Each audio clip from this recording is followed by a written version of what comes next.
Bom dia, gente. Vamos lá para mais um dia. Essa semana nós temos meditado propositalmente em alguns dos atributos mais comuns e conhecidos de Deus e que nos remetem, acho que de uma forma especial, àquilo que nós estamos tentando atingir ou celebrar, na verdade, não atingir, desculpa, que nós estamos celebrando essa semana, que é a Páscoa, o sacrifício de Jesus por nós na cruz e também a sua ressurreição. Então, vimos como Deus é justo, Deus é amoroso, e entramos ontem na dupla misericórdia e graça. Hoje a gente vai falar especificamente da graça, definida como favor imerecido, ou seja, ganhar algo que nós não merecemos. Então, como tem dado confusão na nossa cabeça, pode dar, porque é muito eu ganho o que eu mereço, não mereço o que eu ganho o que eu mereço, mas mereci o que eu não ganhei, aquela confusão que dá na nossa cabeça.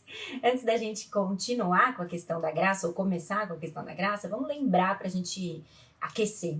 Justiça é ganhar aquilo que eu mereço. Deus é justo e não pode deixar de nos fazer pagar pelo que nós fizemos quando desobedecemos a sua lei. Jesus, Filho de Deus, pagou esse preço por nós, de forma que agora nós recebemos a misericórdia de Deus, porque alguém pagou o preço pela culpa que era nossa, nós então não ganhamos aquilo que nós merecemos. E essa é a definição de misericórdia.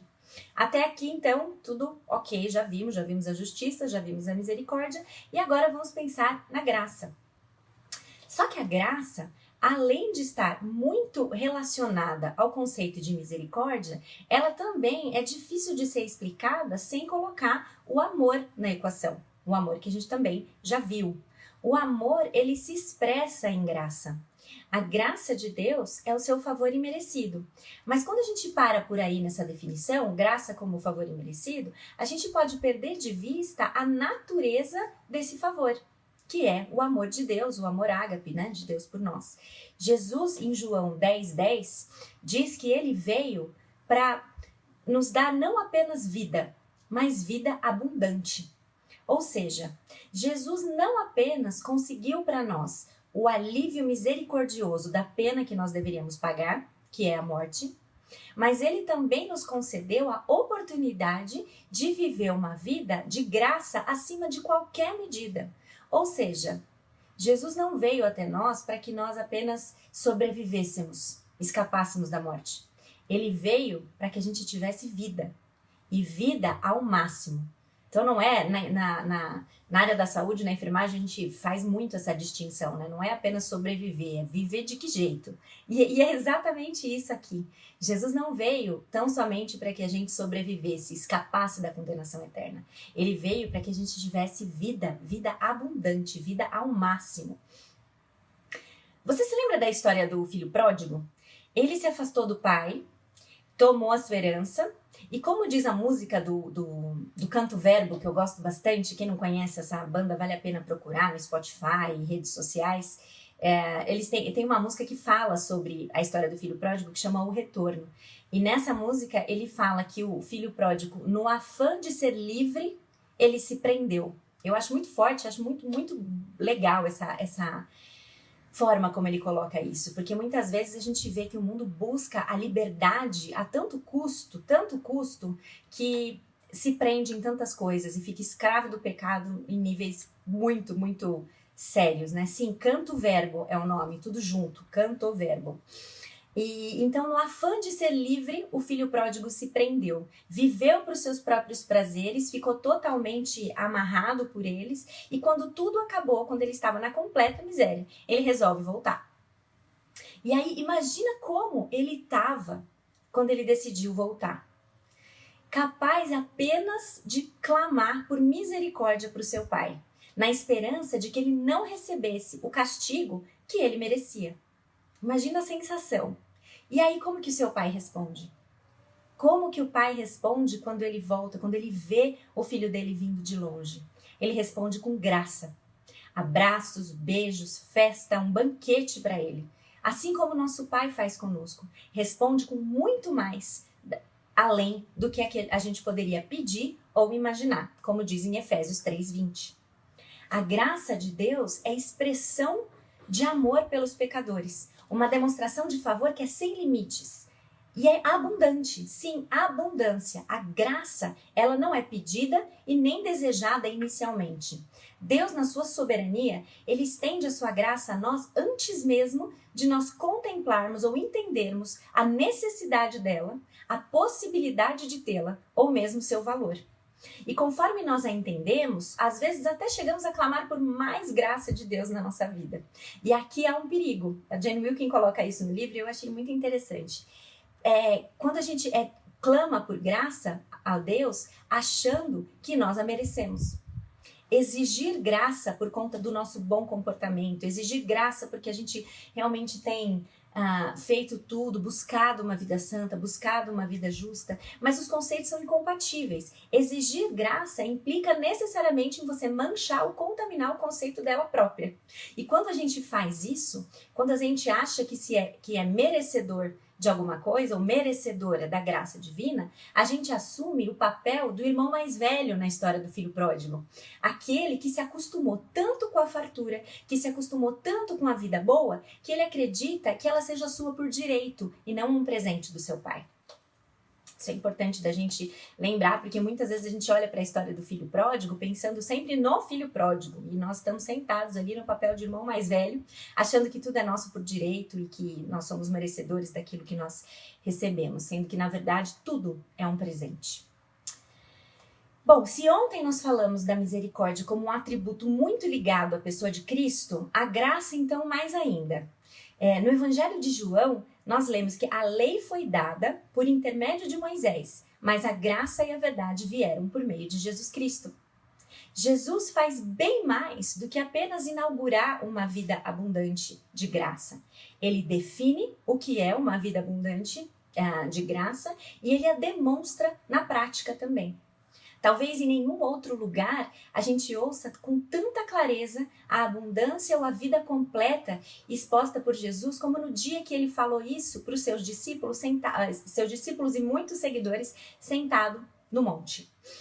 Esses seguidores, com certeza, tinham as suas próprias definições acerca do que é e do que significa ter uma vida abundante. Assim como muito provavelmente você tem, eu tenho, nós temos. E as nossas definições de uma vida completa, uma vida que nada falta, uma vida em abundância, viver ao máximo, normalmente esses conceitos, eles vêm junto com a ideia de poder, de sucesso terreno, sucesso profissional, sucesso pessoal, status, riqueza, beleza física, enfim, aquelas coisas que a gente já falou quando falou sobre onipotência, coisas que nos fazem achar que estamos numa situação de poder. Tanto lá, na época em que Jesus proferiu o Sermão do Monte, como hoje, as nossas definições, elas giram em torno disso. Quer ver um exemplo? Entra nas redes sociais. Procura pelo hashtag abençoado. Ou procura pelo hashtag gratidão. Ou mesmo aquele que muito brasileiro usa, hashtag thanks God. O que acompanha esses hashtags? Faz essa busca depois, vai ver o que você vai encontrar. Férias em Fernando de Noronha, hashtag abençoado, hashtag gratidão, hashtag God is good. Entrei na universidade, hashtag abençoado.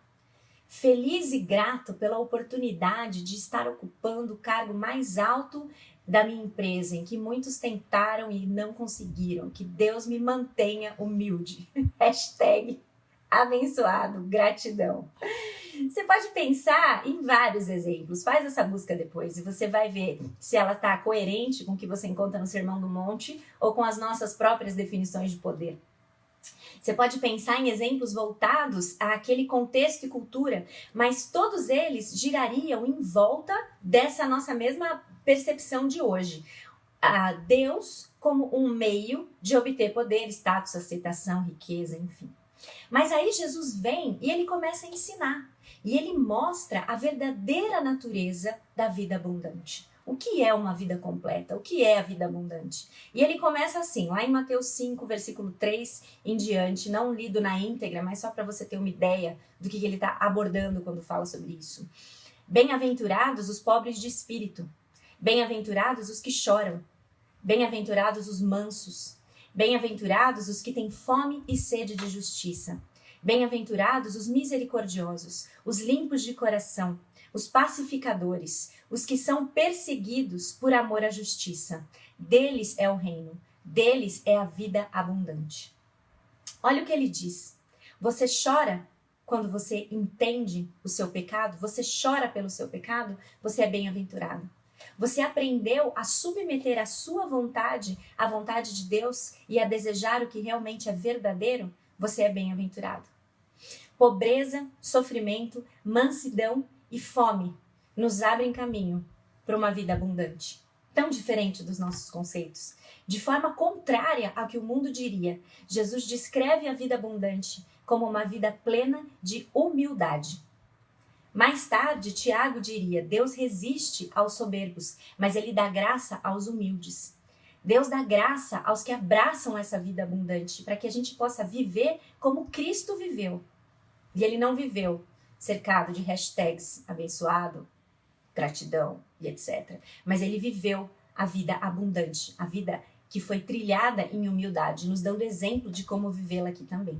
O favor imerecido de Deus, então, a graça de Deus, é o que alimenta a nossa santificação. Aqueles que querem andar em humildade diante de Deus serão, então, ensinados pela graça e também fortalecidos por ela. A graça nos ensina em que sentido? Ela nos ensina a obedecer à lei moral de Deus. A lei moral nos instrui em relação ao que é desagradável e em relação ao que é agradável diante de Deus. Sem a graça, nenhum de nós consegue obedecer à lei. É aqui que a coisa fica, talvez, um pouco confusa. Mas sem a graça, nenhum de nós consegue obedecer à lei. Como receptoras dessa graça, nós somos capazes de obedecer. Não só capazes, mas somos ordenados a isso. Ou seja, a lei nos aponta para a nossa necessidade da graça, mas a graça nos aponta para a nossa necessidade da lei. A graça nos capacita a nos submeter humildemente ao bom governo de Deus. De novo, porque essa parte é importante e eu tô vendo que às vezes está dando tilt aí. A graça nos ensina a obedecer à lei moral de Deus. E ela nos instrui, a lei moral nos instrui em relação ao que é desagradável e agradável diante de Deus. Sem a graça, nós não conseguimos obedecer à lei. Como receptoras dessa graça, nós somos capazes de obedecer e ordenados a obedecer. Ou seja, a lei nos aponta para a necessidade da graça e a graça nos aponta para a nossa necessidade da lei. É assim. A graça nos capacita, então, a nos submeter humildemente ao bom governo de um Deus bom. Se a graça for vista tão somente como um dom gratuito que cobre pecados e não como um meio de crescer em santidade, nós somos negligentes na nossa obediência. Ao mesmo tempo que a misericórdia, como vimos ontem, nos convida ao vá e não peques mais, ao mude de rumo, você não vai ganhar o que você merecia, então mude de rumo, não permaneça como está, a graça ainda mais. Não é compatível você experimentar a graça de Deus e não desejar a obediência. A graça deve nos levar no caminho da santificação. E ela também nos convida a deixar de lutar para ganhar aquilo que é um dom gratuito, que também já vimos, que é a justificação. Lembra que a gente falou disso? Para de lutar para se auto-justificar, porque está pago e foi de graça. Jesus pagou por você. Aceite essa dádiva, aceite a graça pela fé e que ela te leve pelo caminho da santificação. Tudo muito interligado nesse Deus completo, Deus maravilhoso. E se toda essa conversa sobre santificação, crescer em obediência, te faz se sentir incapaz de dar conta do recado, é aí que você tem que se animar. A ideia é essa mesmo. Sozinho, a gente não consegue mesmo. Mas a graça, além de nos ensinar, ela também nos fortalece. A graça nos edifica e nos fortalece, a fim de que nós tenhamos vidas santas em consonância com a lei. O D.A. Carson, um outro teólogo, é citado pela Jane Wilkin no livro, falando da santificação como um esforço impelido pela graça. Ou seja, nós nos esforçamos na direção da santidade, não com base na nossa própria força, mas pelo poder da graça.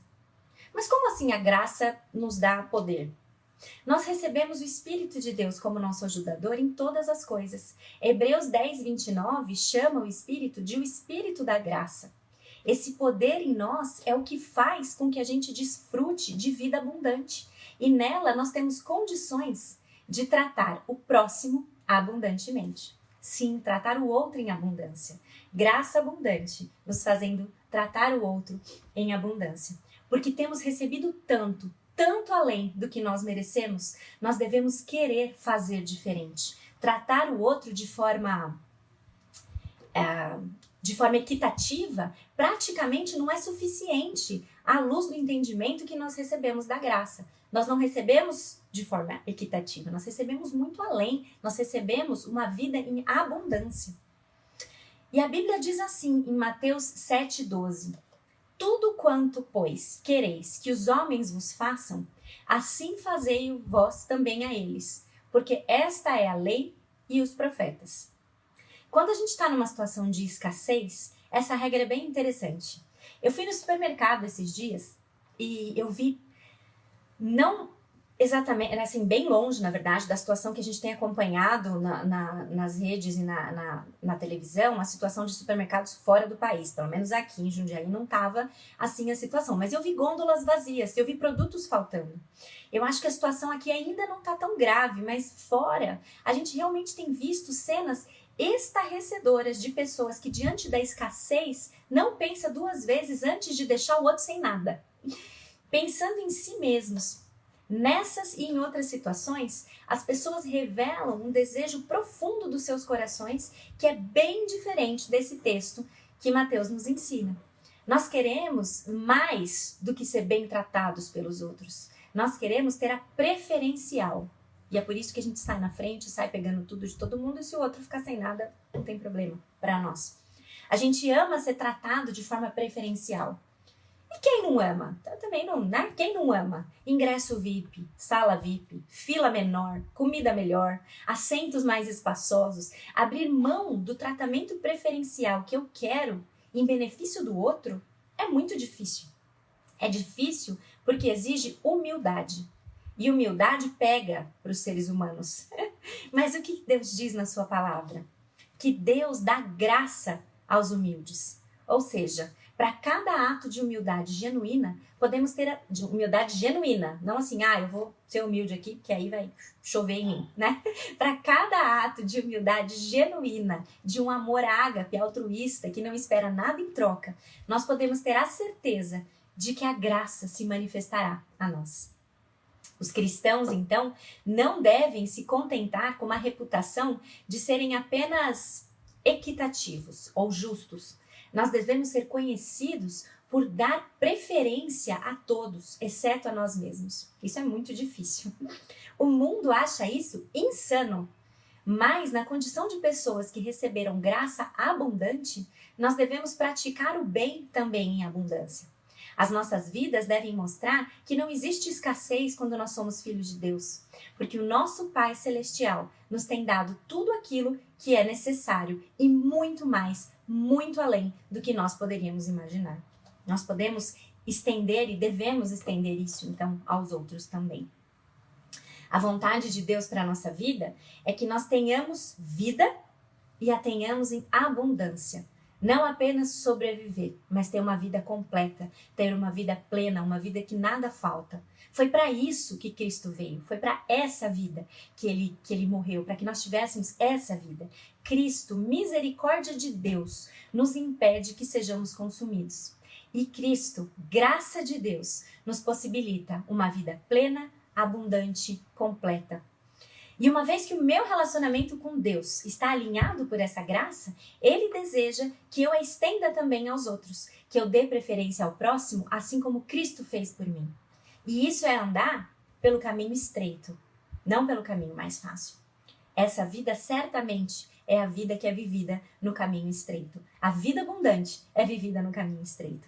Mas é um caminho estreito e certo, trilhado na segurança de que a maravilhosa graça que recebemos na cruz vai nos ensinar e vai nos fortalecer em cada passo à medida que a gente caminha em direção à santificação. Falando em maravilhosa graça, graça de Deus sem par. Como poder cantá-la? Como hei de começar? Ela me dá certeza e vivo com firmeza pela maravilhosa graça de Jesus. Graça, que maravilhosa graça! É imensurável e sem fim. É maravilhosa, é tão grandiosa, é suficiente para mim. É maior que a minha iniquidade, é revelação do amor do Pai. O nome de Jesus a gente pode, então, engrandecer e a Deus louvar. Maravilhosa graça, que ricas bênçãos ela traz. Por ela Deus transforma, dá vida eterna e paz. Sendo por Cristo salvo, faço do céu meu alvo, pela maravilhosa graça de Jesus. Graça, que maravilhosa graça, é imensurável e sem fim. É maravilhosa, é tão grandiosa, é suficiente para mim. É maior que a minha iniquidade, é revelação do amor do Pai. E diante dela, o nome de Jesus nós devemos engrandecer e a Deus louvar. Mais uma música. Com teologia pura em cada palavra. Graça maravilhosa, maior que o nosso pecado. Cobriu ele todo e nos faz capazes de sermos diferentes, transformadas para uma vida de amor a Deus e humilde serviço ao próximo. Para quem gosta de música, também tem outra que faz tempo que eu estou querendo recitar aqui. Justificado eu fui, santificado eu sou, glorificado serei através de Cristo. Fui livre da culpa do pecado, sou livre do poder do pecado e da presença do pecado, livre serei. De glória em glória, de fé em fé, graça sobre graça, graça sobre graça. Salvos pela graça, mediante a fé em Cristo nós somos salvos. Não vem de nós, é um dom de Deus. Esse cântico, eu ia falar corinho, mas corinho o pessoal ia falar que eu sou muito das antigas.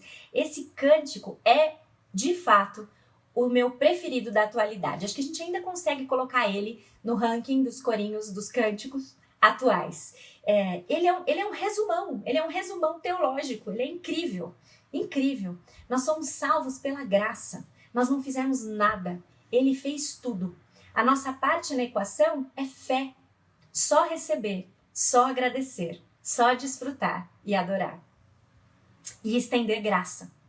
Esse é um desafio diário. É preciso humildade e a gente não tem. Por isso a gente precisa da graça. A gente precisa da graça para vivermos sob a graça. E nós podemos louvá-lo porque ela é abundante. Então temos a certeza de que seu estoque de graça não esgota. Ela está sempre disponível, especialmente para aqueles que não merecem, tipo eu e você. Porque os que merecem não entenderam o seu conceito. Nós não merecemos. E é isso que faz a graça e ser tão especial. Que Deus gracioso nosso. Agradeça a Deus em oração essa manhã pela vida abundante, a vida de graça abundante que você pode ter em Cristo.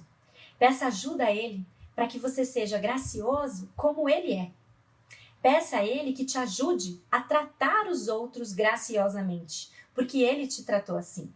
E como estamos na Páscoa, louve a Deus por Jesus, que abriu o caminho para que nós tivéssemos não apenas vida.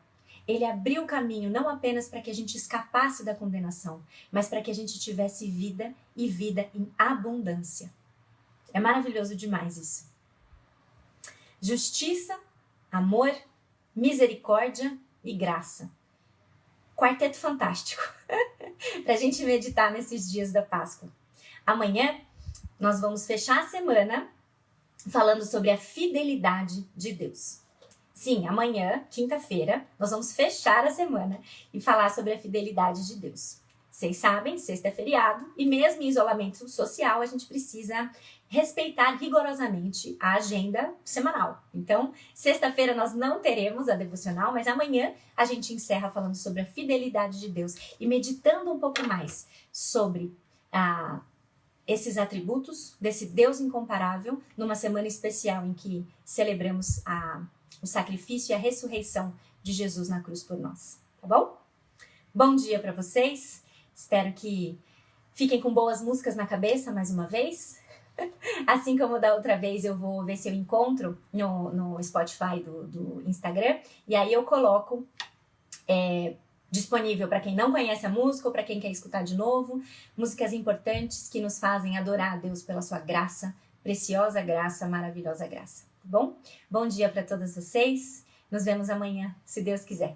Tá bom? Tchau, tchau.